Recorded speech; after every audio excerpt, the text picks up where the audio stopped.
வணக்கம் பிரவீன்குமார். நிச்சயமாக திருநெல்வேலி காங்கிரஸ் தலைவர் மர்ம மரணம் அடைந்திருந்த கரை சுற்றுப்புறூர் தோட்டத்தில் அவரது உடல் கிடந்த இடத்தில் சிபிசிஐடி போலீசார் ஒவ்வொரு அங்கலத்திலும் ட்ரோன்களை பறக்கவிட்டு ஆய்வு செய்தனர். இதுவே இந்த வழக்கின் தற்போதைய தகவலாக இருக்கிறது. கரை சுற்றுப்புதூர் அவர் மர்மமாக மரணம் அடைந்த அந்த குழியில் பாதி எரிக்கப்பட்ட நிலையில் கிடந்த இடத்திலும் அதனை சுற்றி 300 மீட்டர் என்று சிபிசிஐடி தரப்பிலிருந்து தகவல் வெளியாகியுள்ளது.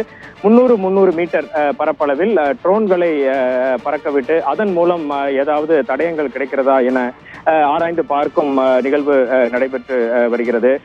நெல்லை காங்கிரஸ் தலைவர் மர்ம மரணம் வழக்கு தொடர்பாக சிபிசிஐடி போலீசார் அவரது உடல் கிடந்த இடத்தில் பல்வேறு சோதனைகளை மேற்கொண்டு வருகின்றனர்.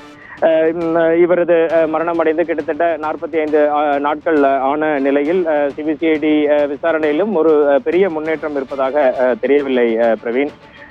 தற்போது சமீபத்தில் சிபிசிஐடியின் உயர் அதிகாரி காவல்துறை கூடுனர் தலைமை இயக்குனர் வெங்கட்ராமன் மற்றும் ஐஜி அன்பு, எஸ்பி முத்தரசி ஆகியோர் ஒரு மிகப்பெரிய குழுவாக வந்து அந்த கரை சுற்றுப்புதூர் தோட்டத்தில் நேரடியாக ஆய்வினை மேற்கொண்டனர். பின்னர் அவரது மனைவி மற்றும் மகன்களிடமும் விசாரணை நடத்திவிட்டு சென்றனர்.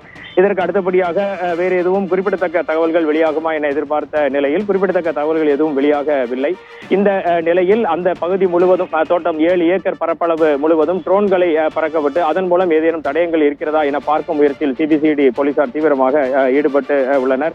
இது தவிர அவரது கடிதத்தில் அவர் குறிப்பிட்டிருந்த ஒவ்வொரு நபர்களையும் தினமும் திருநெல்வேலி சிபிசிஐடி அலுவலகத்திற்கு நேரடியாக வரவைத்து அவர்களிடம் விசாரணை ஒருபுறம் நடந்து கொண்டிருக்கிறது. ஜூன் 20ஆம் தேதி நமது சட்டமன்றம் கூடும் நிலையில் இந்த வழக்கு தொடர்பாக ஏதேனும் ஒரு முக்கிய தகவலை கண்டுபிடித்து விட வேண்டும் என்ற தீவிரத்துடன் சிபிசிஐடி போலீசார் தொடர்ந்து விசாரணையில் ஈடுபட்டு வருவதாகவே தகவல்கள் வெளியாகியுள்ளது. பிரவீன்குமார்.